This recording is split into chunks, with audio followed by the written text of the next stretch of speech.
안녕하세요. 안녕하세요. 네, 테일러 컨텐츠 에디터 영준, 에디터 원희입니다. 지난주 2월 15일주에 정말 많은 국내 드라마 신작들이 공개가 됐잖아요. 네. 어떤 작품들이 있죠? 차례대로 말씀드리면 미스 몬테크리스토, 달이 뜨는 강, 안녕 나야, 시지프스 더 미스, 펜트하우스, 괴물, 빈센조, 타임즈까지 상반기 기대작이라 불리는 작품들이 굉장히 많았습니다. 저희가 이번 영상에서는 이 중에서 두 편을 소개할 예정인데요. 바로 시지프스 더 미스와 빈센조라는 작품이죠. 네. 두 편 모두 지금 이제 넷플릭스에서 시청이 가능하고요. 이 두 작품을 본 에디터들의 소감과 이제 영업 포인트가 있다면 그것까지 함께 소개를 하려고 합니다. 네, 먼저 빈센조고요. 네. TVN 토요일 드라마고 2월 20일에 첫 방영을 시작했습니다. 일단 첫 주차에 방영했던 2화까지의 간단한 줄거리를 말씀을 드리면 이탈리아 마피아 까사노 패밀리의 콘실리엘이죠. 빈센조 까사노가 송중기 배우가 연기하는 빈센조입니다. 이 조직이 두목이 사망한 다음에 세대 교체가 이루어지는 과정 중에서 빈센조가 배신을 당하게 돼요. 그래서 빈센조는 과거에 숨겨뒀던 삼합회의 금 더미를 회수하기 위해서 한국으로 돌아오게 됩니다. 아무도 모르게 금이 지하에 묻혀 있는데 이 건물 땅을 바벨 그룹이 노리고 있어요. 그리고 그 건물에 사는 주민들은 터전을 뺏기지 않으려고 대치 중인데 바벨 그룹이 불법으로 건물 소유권을 탈취를 해요. 그 건물 밑에 숨겨진 금이 필요한 빈센조는 이 건물을 지키기 위해서 프라자 주민들과 합세하게 됩니다. 이 바벨 그룹이 용역을 써서 이제 건물을 무너뜨리려고 하는데 빈센조가 붕괴를 어떻게 막을까 고민을 하다가 이탈리아식 인싸 파티를 열어서 SNS로 사람들을 엄청 불러 모아서 첫 번째로 건물 지키기 성공한 상태입니다. 일단 저의 영업 포인트 첫 번째는 박재범 작가의 신작이라는 거예요. 박재범 작가가 김과장, 열혈사제 이 작품을 쓴 작가거든요. 이 두 작품을 정말 재밌게 보셨다면은 이 드라마도 정말 강추합니다. 이 박재범 작가 특유의 그 매력이 1화부터 굉장히 살아있어요. 그 개그 코드가 굉장히 결이 비슷해서 그게 계속해서 등장을 하는데 BGM까지 절묘하게 어우러져서 이 코드가 맞는 사람들은 정말 빵빵 터집니다.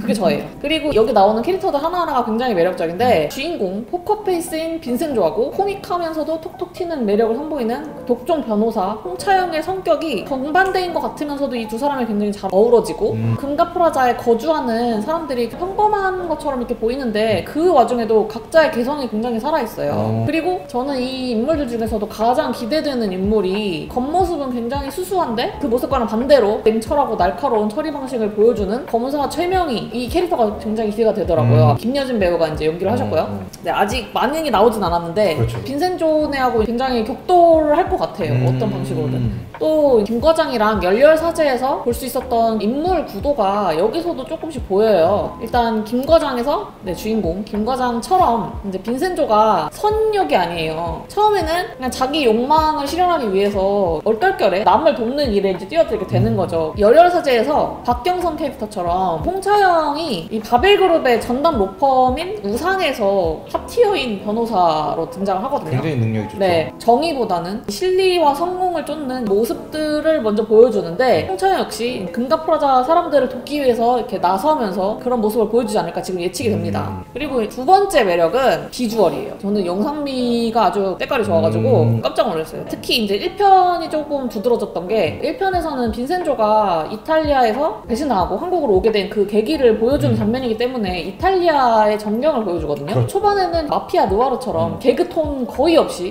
묵직한 분위기로 진행이 되는데 그 안에서 이탈리아 건물 비주얼을 이렇게 딱 보여준단 말이죠. 그게 너무 환상적이었어요. 그리고 배우들의 비주얼을 정말 잘 살리셨거든요. 빠질 수 없죠. 송중기랑 정여빈 배우를 정말 빠질 수가 없는데 굉장히 깔끔하게 슈트핏을 딱 선보이는 그런 좀 매력적인 모습을 선보이죠. 이 두 사람의 비주얼에 반해서 계속 보게 되는 것도 좀 한몫하는 것 같습니다. 맞아요. 일단 배우들 비주얼이 좋으면 일단은 볼 수밖에 없는 그런 매력이 있는 것 같아요. 네, 그러면 다음 작품은? 네, 다음 작품은 이제 시지프스 더 미스고요. JTBC 수목 드라마고 지난 2월 17일 이제 첫 방영을 했죠. 2화까지의 줄거리를 이제 소개를 좀 해드리면 황폐화된 미래에서 강서혜라는 인물이 현재로 이렇게 건너와요. 근데 이게 미립국을 한 건지 이제 단속반이라는 사람들한테 이렇게 추격을 당하는데 무사히 탈출을 성공을 하고 한태술이라는 인물을 구하기 위해서 이제 길을 떠납니다. 한태술은 이제 타고 있던 비행기가 추락할 뻔하는 사고를 겪어요. 승객들이랑 다 같이 죽을 위기에 처하는데 천재 공돌이의 기지를 발휘를 해서 대형 참사를 막아요. 사고 이후가 얼마 지나지 않아서 당시 이제 비행기 옆에 있던 부기장이 이렇게 나타나갖고 의문의 USB를 이렇게 건네줘요. USB의 내용은 사고 당시 이제 블랙박스 영상이었거든요. 확인을 해보니까 비행기에 부딪혔던 그 물체가 캐리 플레이어랑 태술의 형을 닮은 그렇죠. 사람이 부딪히는 걸 딱 본 거예요. 그걸 보고 놀란 태술이 사고 현장을 가보니까 형 태산의 물건이 담긴 의문의 슈트케이스를 이제 이렇게 발견을 하게 되죠. 태산이 누구냐면 옛날부터 이 세상에는 있어서는 안 되는 사람들이 존재한다라고 이제 계속 이렇게 주장을 하죠. 그래서 저 사람 좀 이상한데? 라고 할 수도 있는 그런 사람인데 어느 날 갑자기 사라져버려갖고 사망 처리를 하게 되죠. 근데 이렇게 이제 갑자기 비행기 앞에서 이렇게 확 나타나고 있어서는 안 될 형의 물건들이 이렇게 나오기 시작하니까 태수를 이제 죽은 줄로만 알았던 형의 흔적들을 이렇게 쫓기 시작합니다. 그리고 이 형의 흔적을 쫓는 태수를 지키기 위해 서해가 따라가는 이야기가 2회까지 지금 진행이 됐고요. 저는 이 드라마를 어떻게 봤냐면 이제 2회잖아요. 사실 뭐가 뭔지 이렇게 막 파악이 조금은 덜 된 상황이에요. 그런데 일단은 재밌어요. 설정 부분에서 익숙한 부분들이 보이기는 했어요. 태술의 이름부터가 테슬라를 연상케 하는 그런 것도 있고 한국의 토니 스타크 같은 느낌이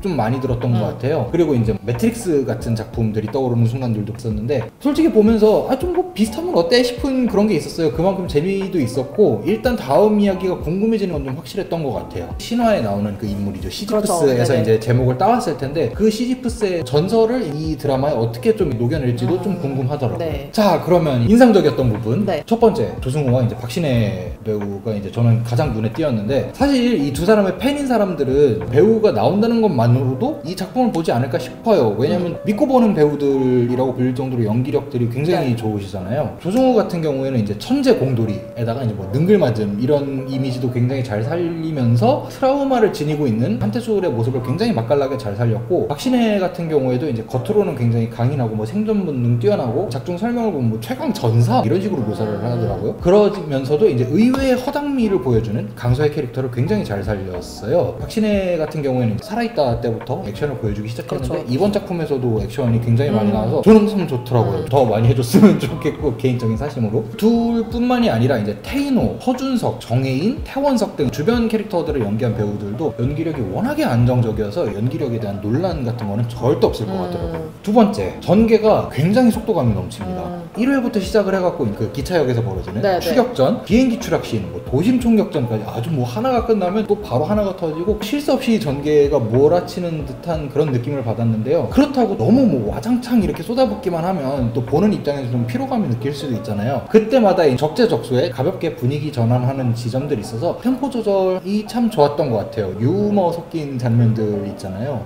저는 태원석 배우가 이런 사소한 개그 포인트에서는 정말 존재감이 정말 대단한 것 같았어요.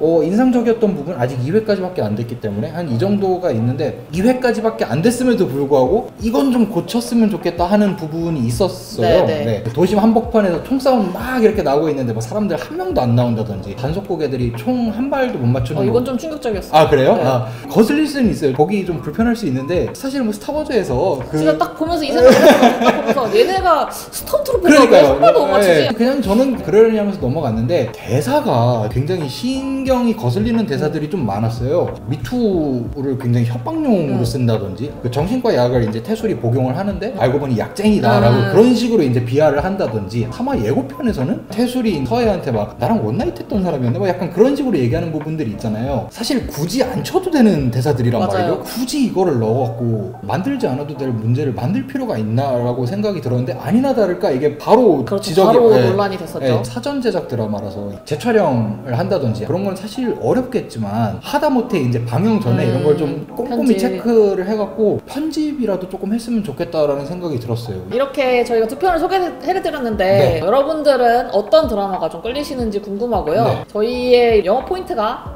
도움이 되셨으면 좋겠습니다. 네, 저희 영상은 여기까지고요. 다음번에도 또 재밌는 영상으로 찾아오도록 하겠습니다. 안녕.